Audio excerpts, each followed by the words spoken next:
Assalamualaikum, selamat datang di channel kajian eksklusif, tempat ceramah dan video seputar Islam. Untuk mendukung channel ini, silakan klik tombol subscribe, like, komen, dan share link video ini ke media sosial kamu ya.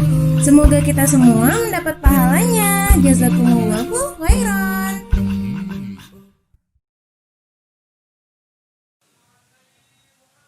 Takbir. Takbir. Bismillahirrahmanirrahim. Assalamualaikum warahmatullahi wabarakatuh. Alhamdulillahilladzi ahyana ba'dama amatana wa ilaihin nusyur. Allahumma salli ala sayyidina Muhammad wa ala ali sayyidina Muhammad. Bapak-bapak, ibu-ibu, jamaah fardu subuh, insyaallah kita semua dimuliakan Allah Subhanahu wa taala. Amin ya rabbal alamin. Ad-dunya bustan. Dunia ini akan indah seperti taman. Zuyinat bi arba'ati asya. Kalau dihiasi ada 4 hal. Kalau dunia ini dihiasi 4 hal, dunia akan indah seperti taman. Tapi kalau 4 ini tidak ada, maka dunia ini tak lagi ada indah. Bahkan dikatakan lebih baik di bawah tanah daripada di atas tanah. Adapun 4 hal ini, yang pertama ilmul ulama, ilmunya para ulama. Kalau ulama masih dimuliakan, masih dihormati, ilmunya masih dipakai, fatwanya masih dijadikan pedoman, suluh dalam gelap, penunjuk di kala bingung, maka insya Allah dunia ini akan indah. Maka Bapak Ibu mesti mewakafkan anaknya, mesti ada salah satu yang jadi ulama. Siap? Masukkanlah anak ke sekolah agama, ke sekolah Al-Wasliyah. Al-Wasliyah menjadi tuan di Sumatera Utara. Jangan sampai tamu yang datang lebih besar daripada yang punya rumah, akhirnya kita menjadi tamu di rumah kita sendiri. Tanah-tanah kita mesti diwakafkan. Demi untuk apa? Supaya ada yang menggantikan ulama. Karena kata Nabi SAW, innallaha la yantazi'ul ilma intiza'an. Allah tidak mencabut ilmu itu macam mencabut pokok kayu. Ilmu tidak dicabut macam mencabut pokok kayu. Walakin tapi ilmu dicabut biqabdil ulama, dengan matinya para ulama. Meninggal Tuan Thohir di Tanjung Balai, meninggal Tuan Syekh Abdul Wahab Rokan di Besilam, meninggal Mufti Kerajaan Delhi Syekh Hasan Maksum, meninggal Syekh Abdurrahman Sihab, meninggal Syekh Jalaluddin Abdul Muttalib, Imam Masjid Besar, Masjid Agung. Meninggal para ulama, penggantinya belum tentu selevel oleh para ulama. Pejabat-pejabat meninggal, belum meninggal sudah siap penggantinya. Akan tetapi ulama-ulama meninggal sampai sekarang tak ada yang bisa menggantikan mereka.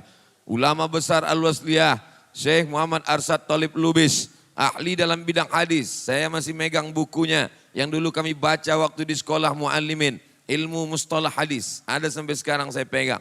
Kalau panjang umur mau syarah, saya sarah kitab ini. Mau saya terjemah ke bahasa Indonesia, dicetak supaya anak cucu kita tahu. Jangan sampai hilang khazanahnya. Mereka tidak meninggalkan apa-apa, tidak meninggalkan rumah yang besar, tidak meninggalkan harta yang banyak. Yang mereka tinggalkan kitab. Kitab ini pula tak disentuh lagi karena dalam bahasa Arab. Yang sekarang asik dengan bahasa Indonesia. Tidak lagi memperdulikan nahu, sorob, balaghah, mantik, bayan, ma'ani. Dilupakan anak-anak. Bapak, ibu, orang tua tak pula mau memasukkan anak ke sekolah agama. Kalau ada yang insinyur dihormati, ada yang sarjana hukum dimuliakan, ada yang SAG, menantu-menantu pun ditolak. Apa titel kau? SH, masuk. Apa titel kamu? Sarjana ekonomi, silakan. Apa titel kau? SAG, pergi balik. Bagaimana dunia ini mau indah kalau tidak dengan mengamalkan ilmu ulama? Tapi di Serdang Bedagai, alhamdulillah, orang masih memuliakan ulama. Saya ini bukan ulama, saya hanya ustadz kampung, ustadz biasa saja. Tapi karena sering berkawan dengan para habaib, para ulama, rupanya disangka orang ulama juga, maka dimuliakan. Maka tadi waktu turun kami dari mobil, saya dari mobil, sudah disambut, bertakbir pula lah anak-anak muda yang di situ. Oh, saya bilang ini orang sholat, ada jadi. Orang sholat subuh dia mau bertakbir juga. Kenapalah banyak yang tak sholat subuh tadi? Kenapa tak sholat subuh tadi? Padahal orang sholat subuh. Karena tak ada tempat Pak Ustadz, maklum. Mudah-mudahan masa akan datang masjid ini tambah besar insya Allah. Amin. Yang belum sholat subuh tadi udah sholat subuh? Oh, jangan ikut pengajian tapi tidak sholat subuh. Pengajian itu wajib, tapi sholat subuh fardu. Apa beda fardu sama wajib? Fardu ayatnya nas, jelas. Kalau ada hukum diambil dari ayat tapi tidak disebutkan secara jelas, namanya wajib. Dalam mazhab Hanafi dibedakan itu. Oleh sebab itu maka kita mengaji. Tabligh akbar ini sebagiannya tidak mengaji. Karena tabligh akbar ini sifatnya himbauan, mengajak umat. Tapi yang betul-betul mengaji duduk di pondok pesantren, di masjid. Mereka lah ini yang memegang tiang gawang. Jangan sampai umat ini kebobolan. Jadi ustadz-ustadz ini macam pemain sepak bola juga. Kita sudah bagi-bagi tugas. Ada yang menjaga tiang gawang. Itulah dia mursyid tarekat Naqsabandiyah dengan suluknya. Itulah dia para kiai alim ulama dengan kitab kuningnya duduk di pondok. Mereka tidak terkenal, mereka tidak populer. Tapi mereka menjaga akidah Asy'ari, fikih Syafi'i, dan tasawuf sunni, bukan falsafi. Nah ini tiang gawang, ini penjaga. Lalu kemudian ada yang berperan sebagai back kiri dan kanan. Inilah guru-guru besar di kampus. Bukan sekuler, bukan liberal, bukan yang merusak ajaran Islam. Membawa-bawa nama Islam, tapi menikam Islam dari dalam. Ini pengkhianat, makan haram ini. Kalau ada guru besar, profesor yang merusak ajaran Islam dari dalam, dia lebih dulu masuk neraka jahanam. Tapi ada yang penyerang di depan. Ini yang tampil di depan. Habis disobek orang tu balehu. Bapak Ibu yang dimuliakan Allah, memang kita tak bisa lagi tabligh akbar ni dalam masjid. Jamaah mengamuk di belakang, ibu-ibu tu hampir unjuk rasa lagi di belakang. Jamaah di samping. Tapi kita mesti buat di masjid. Karena tadi malam sudah di tanah lapang. Kalau ada yang komplain, kenapa tak dibuat di luar? Kenapa tak dibuat di luar? Kapan lagi kita masuk masjid? Betul? Di stadion ramai, tanah lapang tadi malam ramai. Jadi kalau ada yang komplain, kenapa dibuat di masjid? Untuk membiasakan orang masuk masjid. Karena banyak orang sekarang takut ke masjid. Banyak orang takut ke masjid. Apa tepuk tangannya Bu? Tepuk tangan tuh kalau imam salah. Salah imam, tepuk tangan di belakang. Karena perempuan tak boleh bersuara. Yang pula ibu bersuara, salah imam. Nah, tepuk tangan dia. Makanya kata Nabi, innamat tasfiqu lin nisa. Tepuk tangan itu lin nisa, untuk perempuan. Kalau laki-laki dia kasih tahu, subhanallah. Kalau perempuan tepuk tangan. Maka ketika ibu tepuk tangan tadi saya heran, apa yang salah ini? Tepuk tangan. Sebetulnya saya cuma mau ngasih tahu tak boleh tepuk tangan di masjid. Kalau ada sesuatu di masjid takbir aja, tak boleh tepuk tangan. Nah, karena mereka dulu orang musyrik jahiliyah, dia menepuk tangan mengejek Nabi Muhammad SAW. At-tasfiq, bertepuk tangan dan bersiul-siul untuk mengejek Nabi. Maka supaya kita jangan sama dengan orang kafir musyrik, maka kita bertepuk tangan, tidak bersiut-siut, tidak bersiul-siul di dalam masjid. Di luar tak apa-apa. Siapa yang mau bersiul di luar, bersiul lah. Sampai sore pun tak apa-apa. Nah, jelas? Yang pertama ilmu ulama. Bagaimana mencetak ulama? Masukkan anak sekolah agama. Jangan takut. Pak Ustadz, nanti kalau anak saya sekolah agama makan apa? Kalau lagi hidup ini cuma untuk makan, bagus jadi monyet. Kalau lagi hidup ini cuma untuk kerja, bagus jadi sapi di sawah. Hidup ini memikirkan apa visi misi kita ke depan. Kau tinggalkan anak pegawai, duitnya banyak, rumahnya besar, hidupnya mewah, tak peduli agama, tinggal. Tapi kalau ada pejabat yang peduli agama, polisi peduli agama, tentara peduli agama, karena basicnya pendidikan agama, SD, Al-Quran, SMP IT, maka insya Allah jadi apapun dia nanti, dia tetap akan berperan sebagai penyuluh, penerang, pengajak, da'i. Nahnu du'an qabla kulli syai'. Sebelum jadi apapun kita adalah da'i. Da'i itu mengajak orang ke jalan Allah. Da'i bukan yang khutbah di atas nih. Da'i bukan penceramah pakai mikrofon. Dia memang tak pernah berceramah. Dia tidak pernah tabligh akbar. Tapi anak-anak buah di kantornya ikut patuh sama dia semua. kepala dinas, kepala gadan, kepala kantor. Tak pernah dia ceramah, tak pernah dia kultum, tak pernah dia tausiah. Dia cukup membuat surat peringatan. Seluruh pegawai, pengumuman, tempel di dinding. Seluruh pegawai ikut pengajian Jumat pagi. Siapa yang tak ikut uang kesra makan potong. Dijamin, ramai tak kantor tuh pengajian. Ramai, tapi kadang saya kalau ceramah di kantor-kantor, sunyi, pemain inti saja. Saya tanya, Sano kemana? Di luar Pak Ustadz, duduk. Kenapa orang sepele pengajian? Karena pejabat tak mengaji. Kenapa pejabat tak mengaji? Karena ulama dilecehkan.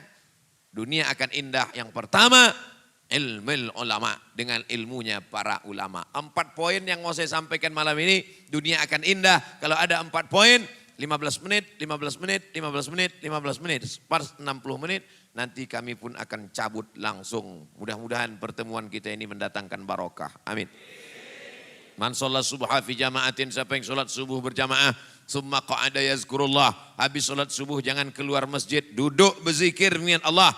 Kalau bisa ada majelis zikir, zikir. Subhanallah, alhamdulillah, la ilaha illallah, Allahu akbar, la haula wala quwata illa billah, ayat kursi, istighfar, sampai terbit matahari. Nah, itu sudah nampak merah-merah, belum lagi terbit matahari. Jam berapa terbit matahari itu? Terbit matahari sama seperti waktu maghrib. Di sedang berdage jam berapa maghrib? Oh, banyak yang tak sholat maghrib ini. 6.30.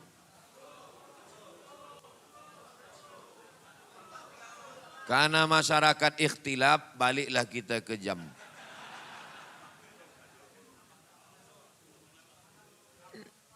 Yang mananya waktu maghrib ini? Tak mungkin 16.40. 18.40. Kalau 18.40 maghrib, berarti sudah boleh sholat sunat isyraq jam 6.40. Itu aja patokannya. Asal berubah di sini, berubahlah isyraq. Isyraq itu waktu terbit matahari setelah lewat 12 menit.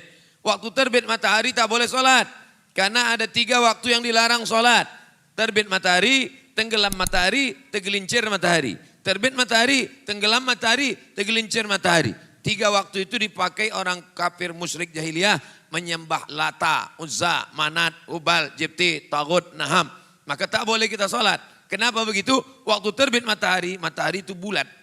Waktu terbit matahari begini ya, bulat matahari. Nah, waktu terbit matahari datang setan menghampiri. Setan itu bertanduk, maka disebut dengan waktu tanduk setan. Waktu terbit matahari bulat begini, keluar waktu tanduk setan. Nah. Ini maka lambang di lambang setan. Carilah menantu yang paham agama. Ini cari menantu anak metal. Masuk dalam, apakah bayi mertua sehat? Tanduk setan. Waktunya 12 menit. Lewatkan 12 menit kata Nabi, qaida ram'in, setinggi tombak. Tombak segini lebih kurang tinggi tombak. Nah, tombak. Pernah nengok tombak? Buburu babi begitu tombak. Nah, gini tinggi tombak, dipukul jangan terlalu tinggi. Qaida ram'in, setinggi tombak. Maka setelah diukur, matahari naik dari atas tanah setinggi tombak 12 menit. Payah menghitung kira kapan, mudah saja. Kalau waktu maghrib 18.40, sholat sunat isyraq sudah boleh dilaksanakan jam 6.40. Artinya apa? Sholat subuh berjamaah, duduk sampai 6.40, sholat sunat isyraq 2 rakaat. Usolli sunnatal isyraq rakaat ini lillahi ta'ala. Senin, Selasa, Rabu, Kamis, Jumat tak bisa. Masuk kantor, sibuk, bisnis, usaha, toko, panen, ke sawah, ke kebun, ke laut. Jam 6.40 hari libur, hari Ahad tetap bisa. Hari ini hari apa? Hari Ahad, hari libur. Apa tak bisa? Pak Ustadz, saya Senin, Selasa, Rabu, Kamis, Jumat sibuk. Hari Sabtu pula sibuk juga. Hari Ahad sibuk juga. Inilah manusia nih, sibuk mencari makan tapi tidak bisa makan. Aneh manusia ini, sibuk mencari makan tapi tak bisa makan. Duit banyak tapi tak bisa dinikmati. Semua makanan ada.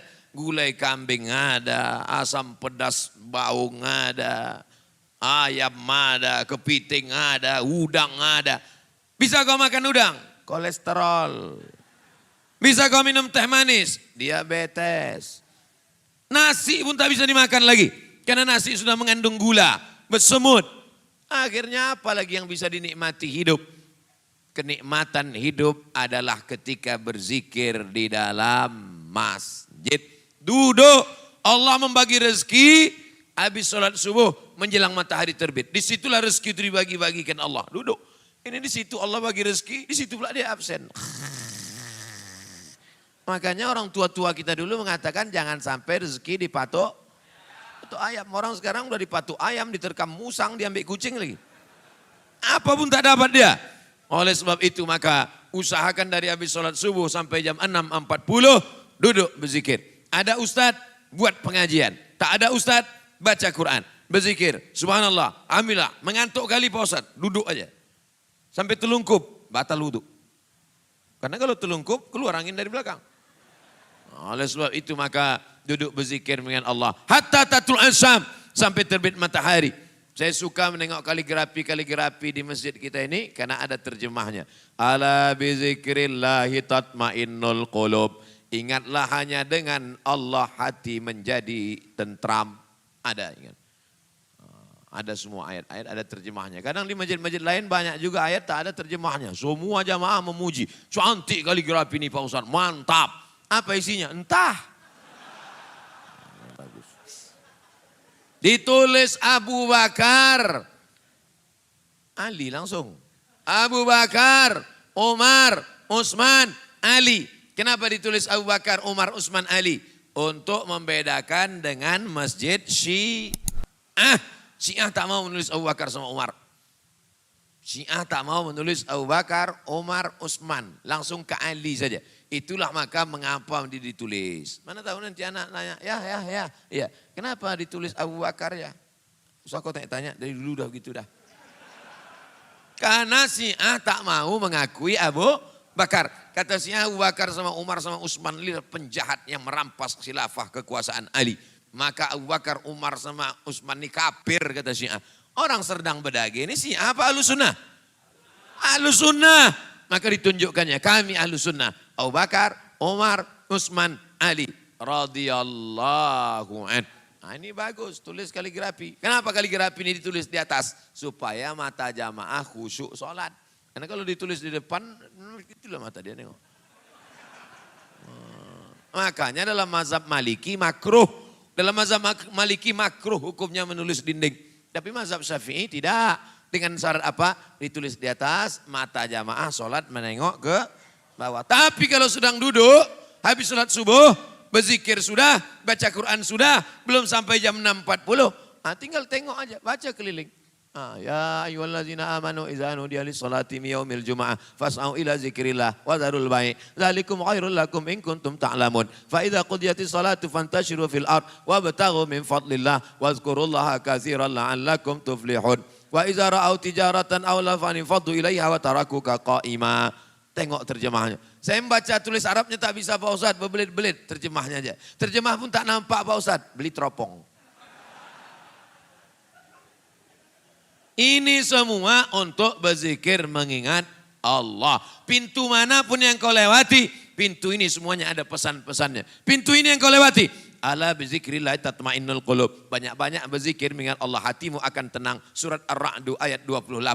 Pintu ini yang kau lewati. Wa innaka la ala khuluqin azim. Akhlak engkau yang paling hebat wahai Muhammad. Allah tak puji dia karena tahajudnya banyak. Allah tak puji dia karena hartanya banyak. Allah puji dia karena akhlaknya. Sesungguhnya akhlak engkau yang paling hebat ya Muhammad. Surat Al-Qalam ayat 4. Keluar dari belakang menjadi orang yang bersyukur. La in syakartum la azidannakum. Kalau kau bersyukur kau akan ditambah Allah nikmat. Wala in kafartum. Tapi kalau kau kafir kupur, inna azabi lasyadid. Azabku amat sangat keras. Yang pertama, ilmul ulama. Ini adalah ulama ini. Yang menulis-nulis ini ulama.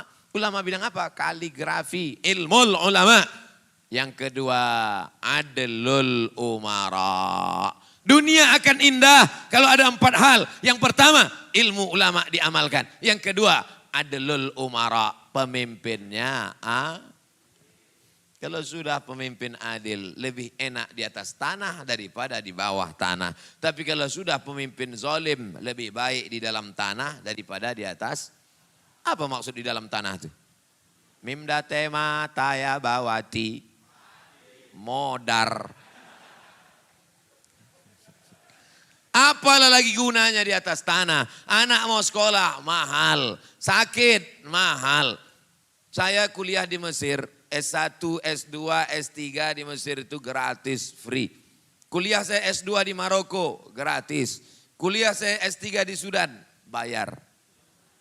Ada yang gratis. Program 5.000 doktor. Ikutlah saya mendaftar program 5.000 doktor. 3 tahun berturut-turut mendaftar. Tak dapat. Tak dapat beasiswa. Putus asakah kita dari rahmat Allah? Tidak. Pas saya masuk ke airport, ruang VVIP. VVIP, very very important person. Masuk saya ke dalam, pas keluar dari WC, datang bapak-bapak. Ustaz Somad ya, kata dia. Tak yakin pula dia saya Ustaz Somad. Diambilnya kartu namanya, kasihnya namanya. Ini nomor saya, tolong telepon saya. Ustadz wajib S3, semua biaya saya tanggung. Ini dia, kata dia. Sampai sekarang tak saya telepon. Karena saya tak mau termakan budi. Tapi ini orang baik luar biasa. Ustadz S1, S3, dari mulai pendaftaran, tiket pesawat, semuanya saya tanggung. Hubungi kartu saya. Nomornya pun tak saya simpan, tak kemana udah. Tapi orang ini baik luar biasa. Rupanya Allah sampaikan niat baik dia. Belajar saya. Selesai juga. Tak saya jatuh miskin gara-gara kuliah membayar. Sebetulnya Allah mau ingatkan saya. Abdul Somad, kau udah banyak betul dapat gratis. S1 gratis, S2 gratis. Takkan S3 ini gratis juga. Apa itu yang dimuliakan Allah Subhanahu wa taala. Kuliah kami dulu di Mesir. Sakit. Usus buntu kawan. Gara-gara makan cabai malas mengunyah. Masuk cabai, gol kiri kanan masuk. Rupanya menggumpal biji cabai di dalam usus. Namanya usus buntu. Usus buntu masuk ke ini. Kalau banyak makan biji cabai, biji tomat, biji segala biji jadi sepeda pun masuk. Maka minumnya mesti banyak. Kalau banyak minum, air masuk ke situ, dihembus air itu naik ke atas, keluar lagi biji itu. Sudahlah mengunyah malas, bijinya masuk ke dalam, membusuk. Akhirnya busuk di dalam, kalau sampai pecah, bam, mati. Kata dokter mesti dipotong. Takutlah mahasiswa Indonesia ini dipotong usus buntu di Mesir karena biaya mahal, duit tak ada, krisis moneter 97, 98, $1 20.000. Tak ada duit. Akhirnya pas mau diperiksa, apa kata rumah sakit di Mesir? Gratis karena membawa kartu Universitas Al-Azhar. Mesir itu bukan kaya. Mesir tak kaya macam Saudi Arabia minyaknya banyak. Mesir bukan kaya macam Uni Emirat Arab. Mesir sama macam kita susah. Tapi kenapa bisa sekolah gratis, pendidikan gratis? Maka kita berharap diberikan Allah lah kita bupati, gubernur yang adil dan amanah insya Allah. Bisa apa tidak dibuatkan sekolah anak agama ini gratis? Semua anak-anak MDA tak sanggup S2, S3 gratis, MDA aja dulu. Semua anak MDA gratis, gurunya digaji dari APBD. Setuju apa tak setuju? Seluruh guru-guru MDA di kabupaten ini digaji dari APBD. Gaji APBD. Setuju apa tak setuju? Setuju. 3 bulan sesudah itu bupati masuk penjara, tangkap KPK. Kalian pikir enak dana hibah nih sekarang. Berapa banyak kepala daerah ditangkap gara-gara dana hibah untuk guru, dana hibah untuk guru mengaji, untuk penggali kubur, ditangkap. Maka mesti ada payung hukum. Bukan tenda. Payung hukum. Siapa yang membuat payung hukumnya? DPR. Siapa yang memilih DPR? Rakyat. Pilihlah DPR yang peduli kepada guru mengaji. Ini kadang masyarakat ini tak peduli. Yang dipilihnya siapa yang ngasih duit, itu dipilihnya. Tadi awal ya udah ngasih duit. Apalagi di tengah jalan, apalagi di ujung jalan. Hancur dunia. Tapi kalau dapat adilul umara, pemimpin yang adil, DPR yang adil, wakil legislatif yang adil dan amanah, pemimpin yang adil dan amanah, maka selamatlah anak cucu kita. Dengan apa? Dengan pendidikan agama. Ujung tombak pendidikan agama, MDA. Sebodoh-bodohnya orang sedang berdagai, tidak akan ada buta huruf Al-Quran. karena dibuatkan peraturan daerah yang tidak punya ijazah MDA tidak boleh menyambung ke SMP. Bagus apa tak bagus? Semua anak-anak tidak boleh masuk SMP sebelum ada ijazah MDA. Semua anak muda, anak lajang tidak boleh menikah sebelum ada ijazah MDA. Pak, saya mau nikah. Mana KTP kau? Nih, mana akte kelahiran? Nih, mana ijazah MDA? Belum ada Pak. Sekolah MDA kau dulu. Mau ibu dapat laki tak pandai mengaji? Tidak katanya. Yang bilang tidak itu yang anak gadis saja bu. Menyelamatkan anak-anak kita tidak lain tidak bukan dengan adlul umara. Pemimpin yang adil bukan cuma memikirkan bagaimana masjid bagus, bagaimana jalan bagus, bagaimana sekolah bagus, tapi juga memikirkan siapa yang akan mengisinya. Yang mengisinya adalah anak-anak kita. Maka inilah yang pentingnya. Alhamdulillah. Kalau sudah pemimpin mau sholat subuh berjamaah, insya Allah adil dan amanahlah negeri Serdang Bedagai ini insya Allah. Amin. Bapak Ibu yang dimuliakan Allah, kalau sholat subuh sudah seperti sholat Jumat, insya Allah tak lama lagi Palestina akan merdeka. Takbir. Ini bukan sholat Jumat kalau begini, ini sholat Idul Fitri nih. Sampai supir-supir truk, supir-supir bus macet pagi nih. Apa nama daerah kita nih? Hah? Paya Pasir. Masya Allah. Semua nanti orang ini bercerita, payah macet tadi di Paya Pasir. Ada apa? Entah tak apa kerja orang itu di masjid gitu. Supir-supir truk tuh menengok semua ke dalam kemari. Ini pelajaran, ini syiar. Supaya mereka tahu begitu di Paya Pasir. Aku kemarin lewat di Paya Pasir, orang sholat subuh berjamaah. Seumur hidupku kata supir-supir truk tuh. Baru itulah nengok orang sholat subuh selama itu. Sampai kami jalan. Terbuka pintu hatinya untuk sholat subuh berjamaah. Aku pun jadi ingat pula, aku asik menyupir aja. Nanti lama-lama aku mati, siapa yang mendoakan aku. Terbuka pintu hatinya, sholat subuh dia. Tak perlu berceramah, tapi cukup dengan action lebih baik. Daripada orang, mari sholat subuh, mari sholat subuh. Rupanya tak pernah sholat subuh ke masjid. Mana yang lebih bagus, cakap atau action? Action, nih langsung. Cuman maunya tadi tetap ada baleho tuh. Ini balehonya hilang pula. Tapi insya Allah semua orang tahu bahwa kita sholat subuh berjamaah. Pemimpin yang peduli rakyat, pemimpin yang memperdulikan bagaimana bacaan Quran masyarakatnya dengan mendidik pendidikan agama, dengan menghidupkan MDA, penggali kubur diingat-ingat, orang memandikan jenazah dikenang-kenang, maka inilah yang akan menyelamatkan negeri kita. Allahumma rzuqna imaman adila, berikan kami pemimpin yang adil dan amanah. Di akhirat kita akan ditanya, pernahkah telinga kau pakai mendengar? Pernah. Pernah kau pakai mata menengok? Pernah. Tapi tangan juga akan ditanya. Sudahkah kau pakai tangan kau ini mencoblos pemimpin yang adil dan amanah?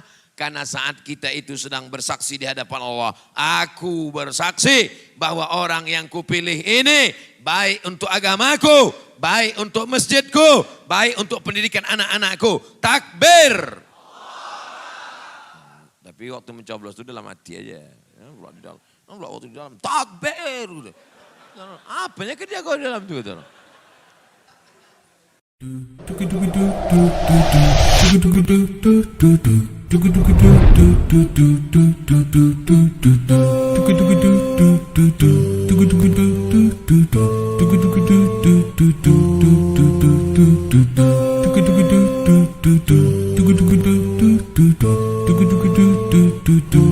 Do